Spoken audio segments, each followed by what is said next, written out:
نام ہے قربانی کی داستان، اور الحمدللہ اس ٹاپک پر ہم گفتگو کریں گے۔ قبلہ مفتی قاسم صاحب ہمارے درمیان ہیں، تو استاد صاحب سے ہی شروع کرتے ہیں۔ حضور، قربانی نارملی جب بھی لفظ قربانی ہمارے ذہنوں میں آتا ہے تو حضرت اسماعیل، ذبیح اللہ، حضرت ابراہیم اور ان کے خاندان کی جو قربانی وہ یاد آتی ہے، لیکن یہ قربانی کا سلسلہ کب سے جاری ہے اور اس کے پیچھے اللہ پاک کی حکمت کیا ہے؟ اگر اس بارے میں بھی کچھ مدنی پھول میں ارشاد فرمائیں۔ الحمدللہ رب العالمین والصلاة والسلام علی سید المرسلین، اما بعد فاعوذ باللہ من الشیطان الرجیم، بسم اللہ الرحمن الرحیم۔ قربانی کی جو تاریخ ہے وہ تو مشہور ہے کہ حضرت آدم علیہ السلام کے زمانے ہی سے شروع ہوئی، جو حابیل اور قابیل کی قربانی کا تذکرہ ہے، اس پر انشاءاللہ ہم کلام کریں گے۔ بنیادی طور پہ یہ ہے کہ ہمارے ہاں جو لفظ قربانی ہے وہ عام طور پہ جانور کی قربانی کے حوالے سے معروف ہے، اور اس کے ساتھ اگر ہم زیادہ نسبت کو جوڑتے ہیں تو جو حضرت اسماعیل علیہ السلام کی قربانی ہے کہ ایک انسان کی قربانی، تو یہ اس کے ساتھ جوڑ دی جاتی ہے۔ ورنہ اگر اس کو تھوڑا سا اس کو بیک گراؤنڈ کے اعتبار سے دیکھیں تو قربانی جو ہے وہ جیسے جانور کی ہے، اسی طرح انسان کی ہے اس کے اعتبار سے، اسی طرح مال کی ہے اس کے اعتبار سے، اسی طرح جذبات و خواہشات کی ہے اس کے اعتبار سے۔ واہ واہ واہ۔ تو یوں جو قربانی کا دائرہ ہے وہ بہت وسیع ہو جاتا ہے، اور اس کے پیچھے جو ہمارے دین کی بنیاد ہے وہ کیا ہے؟ ایک تو معروف آیت مبارکہ ہے جو فرمایا قل ان صلاتی و نسکی و محیای و مماتی للہ رب العالمین، واہ واہ واہ، کہ اے حبیب تم فرما دو بے شک میری نماز اور میری قربانی اور میرا جینا اور میرا مرنا سب اللہ کے لیے ہے جو سارے جہانوں کا پالنے والا ہے۔ تو یہ آیت مبارکہ جو ہے یہ اس مفہوم میں ہے کہ بندہ مومن کی ساری زندگی ہی قربان ہے اللہ تعالیٰ کے احکام کے لیے اور اس کی رضا کے لیے۔ سبحان اللہ، سبحان تو اب جب زندگی اپنے جملہ لوازمات و مناسبات کے ساتھ قربان ہے تو اب اس سے پیچھے کوئی چیز باقی نہیں رہتی۔ دوسری بات ایک اور آیت مبارکہ ہے اور وہ بڑی خوبصورت ہے، اس میں اسی مفہوم کو کچھ زیادہ واضح کیا گیا ہے۔ وہ یہ ہے کہ قرآن پاک میں ہے، اللہ تعالیٰ ارشاد فرماتا ہے ان اللہ اشتری من المؤمنین انفسهم واموالهم بان لهم الجنہ، واہ، بے شک اللہ نے مومنوں سے ان کی جانیں اور ان کے مال خرید لیے اس بدلے میں کہ ان کے لیے جنت ہے۔ تو جنت صلہ ہے اور بدلہ ہے، اور اس کے لیے قربانی دینی پڑتی ہے جان کی اور مال کی۔ سبحان اللہ۔ تو یہ جان اور مال کی جو قربانی ہے تو یہ بنیادی طور پہ یہ دونوں ہی صورتوں پر مشتمل ہے۔ اچھا، اسی طرح پھر ایک تیسری آیت مبارکہ ہے، اس میں بھی جو جان اللہ تعالیٰ کے لیے پیش کرنا ہے اس کے حوالے سے کلام ہے۔ فرمایا وَمِنَ النَّاسِ مَن يَشْرِي نَفْسَهُ ابْتِغَاءَ مَرْضَاتِ اللَّهِ، کہ لوگوں میں سے کوئی وہ ہے جو اللہ کی خوشنودی کی طلب میں، اللہ کی خوشنودی کی تلاش میں اپنی جان کو بیچ دیتا ہے۔ یہ ان صحابہ کرام کے بارے میں تھی کہ جنہوں نے اپنے مال، اپنی جانیں اللہ کے لیے قربان کی، واہ، اور یہ کیوں تھا؟ ابتغاء مرضات اللہ، اللہ کی خوشنودی کی تلاش کے لیے۔ تو سب سے بنیادی چیز ہے خدا کو راضی کرنا، ٹھیک ہے، جو اصل الاصول ہے، جو تمام عبادتوں کی بنیاد ہے، جو تمام ریاضتوں کی بنیاد ہے، جو تمام مجاہدوں کا مقصد ہے، جو تمام قربانیوں کی حکمت ہے، وہ اللہ تعالیٰ کی رضا ہے۔ سبحان اللہ۔ اب وہ رضا جان کی قربانی کی صورت میں ہو، وہ مال کی قربانی کی صورت میں ہو، یا وہ کسی اور عبادت کی صورت میں ہو۔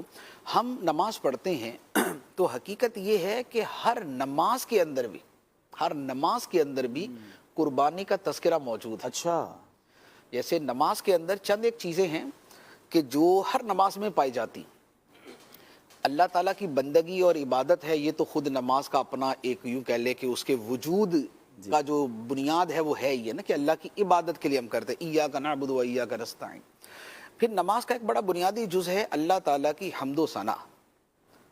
اب وہ سورہ فاتحہ کی صورت میں ہے الحمدللہ رب العالمین، یا وہ ثنا کی صورت میں ہے سبحانک اللہم و بحمدک، یا وہ تسبیحات کی صورت میں ہے سبحان ربی العظیم، سبحان ربی الاعلیٰ۔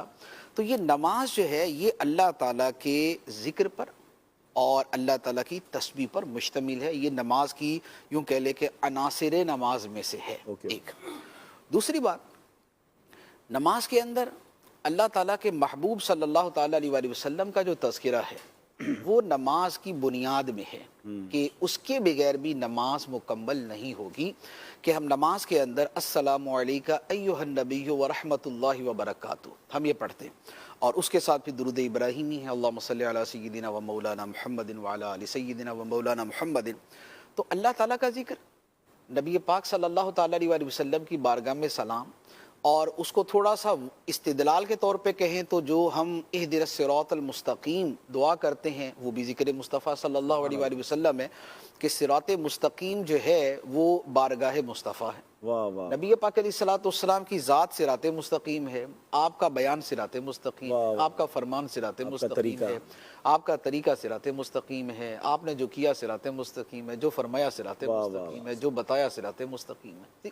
تو ہم اسی کی دعا مانگتے کہ اے اللہ میں سیدھا راستہ دکھا، صراط مستقیم دکھا. تو یہ نبی پاک صلی اللہ تعالیٰ علیہ وآلہ وسلم کا تذکرہ جو ہے یہ روح نماز ہے، عناصر نماز میں سے ہے.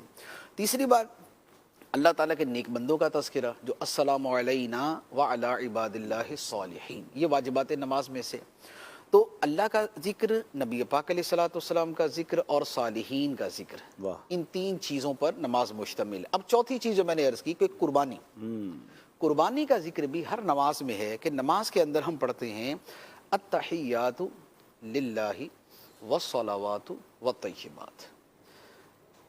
التحیات جو ہے یہ تمام کی تمام جو ہماری بدنی عبادتیں ہیں، جو ہماری قولی عبادتیں ہیں، زبان سے ادا کی جانے والی عبادتیں ہیں، والصلوات جو ہماری بدن سے ادا کی جانے والی عبادتیں، والطیبات اور جو ہم مال سے عبادتیں ادا کرتے ہیں. تو جان، مال اور زبان، بدن، زبان اور مال، یہ تینوں طرح کی عبادتیں اللہ کے لیے ہیں. یہ ہم ہر نماز کے اندر اس کا ذکر کرتے ہیں. تو اب یہ تینوں طرح کی جو عبادتیں ہیں وہ کون سی ہیں؟ اس کے اندر جو مال کی عبادت ہے وہ مال کی قربانی ہی ہے، خواہ وہ زکوٰۃ کی صورت میں ہے، یا وہ صدقہ فطر کی صورت میں ہے، یا وہ عید الاضحیٰ کی قربانی کی صورت میں، یا نذر و نیاز کی صورت. حج کرنے جا رہے ہیں تو یہ بھی مال کی قربانی بھی ہے. حج کی عبادت جو ہے وہ دو چیزوں کا مجموعہ ہے کہ وہ جان کی بھی عبادت ہے کہ اس میں جان کا بھی آدمی کا بدن استعمال ہوتا ہے کہ آدمی طواف اور یہ سارے مناسک جو ادا کرتا ہے تو یہ بدن کی بھی عبادت ہے. اور اس کے ساتھ حج کے لیے مال بھی خرچ کرنا پڑتا ہے. موسٹلی تو حج کے ساتھ مال تقریباً جڑا ہی ہوتا ہے، تو یہ مال کی بھی عبادت ہے. تو یہ جانی اور مالی دونوں طرح کی عبادت ہے. باقی اس میں جو ذکر اذکار ہے پھر وہ زبانی عبادت بھی بن جاتی. سبحان اللہ، کیا بات ہے ناظرین. تو یہ قربانی کا جو کانسیپٹ ہے یہ ہمارے سامنے ماشاءاللہ بہت قرآن و حدیث کی صورت میں ہمیں سیکھنے کو ملا کہ رب کی رضا اس کا اصل مقصد ہونا چاہیے. آج کل قربانی ہو رہی ہے، جو ہم آج کل قربانی کرتے ہیں، ہم ذرا غور کریں کہ ہماری قربانی کا جو مین آبجیکٹ ہوتا ہے، مین مقصد ہوتا ہے، کہیں وہ گوشت کا حصول، تو جناب فلاں قسم کا جانور لیں گے تو پکے گا اچھا، تو اس کا فلاں گوشت اچھا نکلے گا، تو ذرا خاندان میں نام اچھا ہو جائے گا، ذرا بچے انجوائے کر لیں گے، ہمیں بھی ذرا ہلا گلا مل جائے گا. ان تمام باتوں میں ہمارے دل و دماغ میں اللہ کی رضا کہاں ہے؟ حالانکہ قربانی کا اصل مقصد تو رب کی رضا ہے. ہم رب کریم کی بارگاہ میں یہ دعا بھی کرتے ہیں کہ اللہ کریم ہمیں جو ہے ہماری قربانیاں، ٹوٹی پھوٹی قربانیاں ہیں، اخلاص سے آری قربانیاں ہیں، وہ اپنے دربار میں قبول فرمائے اور واقعی ہمیں ایسا بندہ بنائے جیسا اس کو پسند آتا ہے. اور پھر جس طرح مفتی صاحب نے فرمایا کہ ہم تو قربانی کا ذکر باہر باہر کر رہے ہیں، اور اللہ کرے کہ قربانی کا ذہن بن جائے. اسد بھائی آپ کیا کہیں گے اس ٹاپک کے حوالے سے کہ یہ بہت شروع سے یہ کام جاری ہے، اور جیسے مفتی صاحب نے اشارہ بھی دیا کہ حضرت آدم علیہ الصلوۃ والسلام کی اولاد میں بھی جو واقعہ ہوا تھا. جی ماشاءاللہ، مفتی صاحب نے بڑی خوبصورتی کے ساتھ اس چیز کو بیان کیا.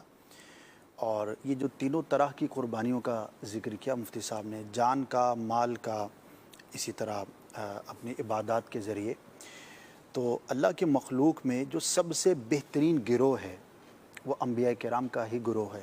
بقیہ صالحین ہیں، اولیاء ہیں، وہ درجہ بدرجہ ان کے بعد ہیں. تو انبیاء کرام کی سیرت میں جتنی قربانی ہے شاید مخلوق میں کسی اور کے لیے نہ ہو. اور اس میں ایک اور کانسیپٹ بھی ہمیں کلیئر ہوتا ہے. جب وہ سلسلہ کیا تھا انبیاء کرام کی سیرت کا تو پہلے بھی پڑھی تھی، لیکن جب وہ پڑھا تو بہت ساری نئی چیزیں سیکھنے کو ملی. اور یہ جو قربانی کا کانسیپٹ ہے، یہ تو کون سے ایسے نبی ہیں جن کی زندگی میں نہیں، اور کون ایسے ہیں کہ جن کی زندگی میں سارے کے سارے پہلو نہیں. چند چیزیں تو ایسی کامن ہیں، لگتا ہے کہ شاید تمام ہی انبیاء کرام کی سیرت میں ہوں گی. یعنی کہ لوگوں کا مخالفت کرنا، آپ کا ہجرت کرنا، اولاد کی قربانی، وقت کی قربانی اور مال کی قربانی. تو تقریباً انبیاء کرام علیہ الصلاۃ والسلام کی سیرت کے اندر یہ نظر آتا ہے. ہاں، بعض امتوں کے اندر احکامات کے اعتبار سے قربانیوں کی جو صورت تھی وہ مختلف رہی. جیسے کہ آسمان سے آگ کا آ کر کھا جانا، یہ قبولیت کی نشانی رہی. مختلف اس میں انبیاء کرام کی امتوں میں یہ بھی رہا کہ جو یوں قربانی مال کی پیش کرتے تھے یا صدقہ کرتے تھے، خود استعمال نہیں کر سکتے تھے. ہماری امت کو جو ہے وہ ان چیزوں کی بھی اجازت ہے بعض صدقوں کو چھوڑ کر. تو اللہ تبارک و تعالیٰ کی مخلوق کے اندر جو بہترین گروہ اور بہترین جو صالحین کی جماعت ہے انبیاء کرام، تو ان کے تو بڑے حیرت انگیز واقعات ہیں. ابراہیم علیہ الصلاۃ والسلام کا ذکر خیر تو بکثرت ہوتا ہے، لیکن نوح علیہ الصلاۃ والسلام کا دیکھیں، داؤد علیہ الصلاۃ والسلام کا دیکھیں، خود موسیٰ علیہ نبینا علیہ الصلاۃ والسلام کی زندگی اور آپ کا طویل سفر، اپنے گھر کو چھوڑنا، قبیلے کے ساتھ جانا. سچی بات تو یہ ہے کہ انہوں نے جو قربانیاں دیں اور جس طرح کی قربانیاں ان کی سیرت میں ملتی ہیں، آج اگر ہم اپنے اعتبار سے غور کرتے ہیں تو اس کا تو عشر عشیر بھی نہیں ہے. اس زمانے کے اندر جو حالات اور واقعات اور آج کے جو حالات اور واقعات ہیں، جو آسانیاں ہیں، جو آسائشیں ہیں، تو دیر از نو کمپیریزن. تو اللہ پاک اپنے مقبول بندوں کو قربانی کے ذریعے ان کے درجات میں اضافہ فرماتا ہے. اس میں وہ وسوسے کی کاٹ بھی اس سبجیکٹ کے تحت میں نظر آتی ہے کہ ہم نے ایسا کون سا گناہ کیا ہے، ہم تو بہت نیک ہیں بظاہر، لیکن ہم پر یہ آزمائش آ گئی. تو یہ تو کنسیپٹ ہی غلط ہے.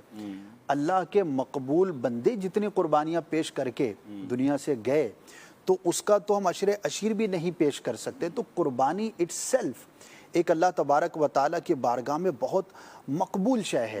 اس کو کوئی یہ سمجھے کہ میں چونکہ بہت زیادہ نیکیاں کرنے میں کامیاب ہو جاتا ہوں تو مجھے قربانی دینے کی جو ہے وہ حاجت ہی نہیں ہوگی، ایسا نہیں. بڑی اہم بات. حضرت علی رضی اللہ تعالیٰ عنہ کی شجاعت بہت مشہور ہے، آپ کا علم بہت مشہور ہے، لیکن ایک واقعہ مفتی صاحب نے بیان کیا تھا اور وہ بڑا ایک یونیک، اور ان کی یعنی کہ اللہ کے نیک بندوں کی قربانی کا جو لیول ہے وہ بھی ایک الگ ہی لیول پر ہے. ایک سفر پر تھے اور اونٹ تھے آپ کے ساتھ. سفر میں عموماً قطار میں 2 4 5 10 اونٹ ساتھ ہوا کرتے تھے اور اونٹوں پر سامان جو ہے وہ لادا جاتا تھا. تو سیدنا مولا علی کرم اللہ تعالی وجہ الکریم ایک جگہ پر پڑاؤ کیا آپ نے، خادم بھی ساتھ تھے. تو ایک شخص آیا اور اس نے آ کر کچھ حاجت کا سوال کیا کہ مجھے کھانے کے لیے کچھ عطا کیا جائے. سائل تھا، فقیر تھا. تو آپ نے اپنے خادم، قمبر نام تھا، تو فرمایا کہ اس کو کچھ کھانے کو دو. تو خادم نے کہا کہ حضور وہ جو کھانا ہے نا وہ اونٹ کے اوپر کسا ہوا ہے سامان کے ساتھ، تو اس کو اتارنے میں تھوڑا دشواری ہوگی. اچھا، اس زمانے کے اندر چونکہ ایک ہی دفعہ اونٹ پر سامان باندھ دیا جاتا، اب اس کو کھولنا اور اس میں سے کسی ایک چیز کو نکالنا ہمارے یہاں دشوار ہوا کرتا. ٹرک لوڈ ہو جائے تو اس کو کھول کر سامان نکالنا ناٹ ایزی. اچھا، اب کمال دیکھیے. تو آپ نے فرمایا اچھا تمہیں ذرا دشواری کا سامنا ہوگا، یوں کرو کھانے کے ساتھ وہ اونٹ بھی دے دو. اللہ. اچھا، اب وہ کہنے لگے کہ حضور وہ اونٹ جو ہے نا وہ دیگر اونٹوں کے ساتھ بندھا ہوا ہے. اچھا. تصویروں میں بھی دیکھا ہوگا کہ جب قافلے چلتے ہیں تو ایک اونٹ کی رسی دوسرے اونٹ کے ساتھ، پھر پیچھے یوں ایک ترتیب کے ساتھ بندھے ہوتے ہیں. اللہ. تو کہا کہ حضور اس ایک اونٹ کو کھانے سمیت میں دے تو دوں، لیکن وہ اونٹ بھی جو ہے دوسروں کے ساتھ بندھا ہوا ہے.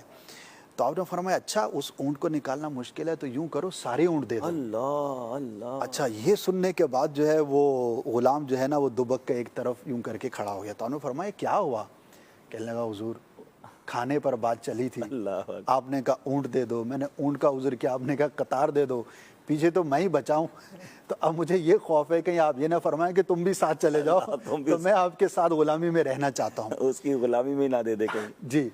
تو اب کمال ہے نا، یعنی ہمارے لیے جو قربانی ہے زکوٰۃ کی شکل میں یا عمومی جو صدقات ہوتے ہیں تو اس میں ہم مال سے کچھ دیتے ہیں، اور وہ کس نیت سے اور کس طرح سے دیتے ہیں ہر شخص اپنے دل پر. واہ واہ. لیکن اللہ کے نیک بندے اپنی جان مال قربان کرنے میں کیسی رغبت رکھتے تھے، یعنی کہ انہوں نے منٹ نہیں لگایا فیصلہ کرنے میں، اور اللہ تبارک و تعالیٰ کی راہ میں قربانی وہ اس طرح سے دیا کرتے تھے. اور جان کی قربانی تو پھر صحابہ کرام کے سینکڑوں واقعات پڑھے اور دیکھے جا سکتے ہیں. تو اللہ پاک نے یہ قربانی کا جو جذبہ ہے، اور اس کے اندر ایک اور سینس جب ہم یہ واقعات پڑھتے ہیں تو ایک معاشرتی طور پر اگر ہم اس کو دیکھیں کہ اگر کسی معاشرے میں صرف یہ چیز پنپ جائے کہ میری جان، میری اولاد، میرا مال، میرا وقت اور میں، تو وہ معاشرہ پھر معاشرہ نہیں رہتا.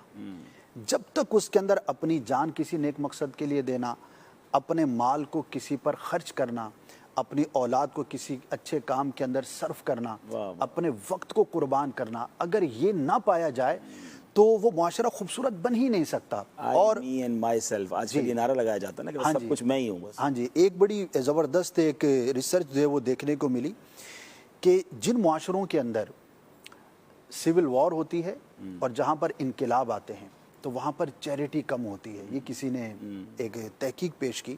اور جن معاشروں کے اندر چیریٹی ہوتی ہے، کیونکہ انقلاب یا سول وار یہ آسائشوں کی کمی کے وقت نہیں آتی، لوگ کمپرومائز کر جاتے ہیں، ضرورت پر آ جاتے ہیں، آسائش کی تھوڑی کمی کر لیتے ہیں. لیکن جب کسی کو بھوک لگتی ہے اور کھانے کو کچھ نہیں سال ہو رہا ہوتا ہے اور اس نے جو ہے وہ کہیں پر سر چھپانے کو اس کے پاس چھت نہیں ہے، تو وہ معاشرے جو ہے وہ پھر سول وار کی طرف، انقلاب کی طرف جاتے ہیں. ہاں جی. اور آج دنیا میں ہم غور کریں، اچھا اسلامی معاشروں کے اندر یہ چیزیں کم کیوں ہوتی ہیں؟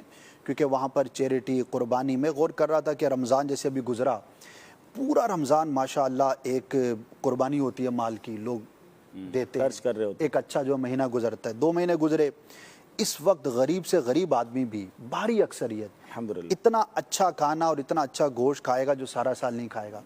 جیسے یہ گزرے گا تو آگے محرم کے دن ہے، اس میں ایک اور نیت کے ساتھ ماشاءاللہ. اچھا محرم کے بعد سفر گزرا تو ربیع الاول آ گیا، وہ ایک اور بہت بڑا چیریٹی کا، مال قربان کرنے کا ہے. ربیع الاول کے بعد غوث پاک سے محبت کرنے والے اولیاء کرام. اچھا اس کے بعد پھر شب برات ہے، معراج شریف ہے، پھر رمضان ہے. یعنی اگر ہم اس سرکل کو غور کرتے ہیں تو یہ ادر دین زکوٰۃ اینڈ فطرہ ہے، یعنی کہ نفلی جو عبادات ہیں. جب کسی معاشرے کے اندر اتنے لوگ اس طرح سے مال کو قربان کرنے کے لیے تیار ہوں گے تو وہ معاشرہ بڑا خوبصورت. اسلام کی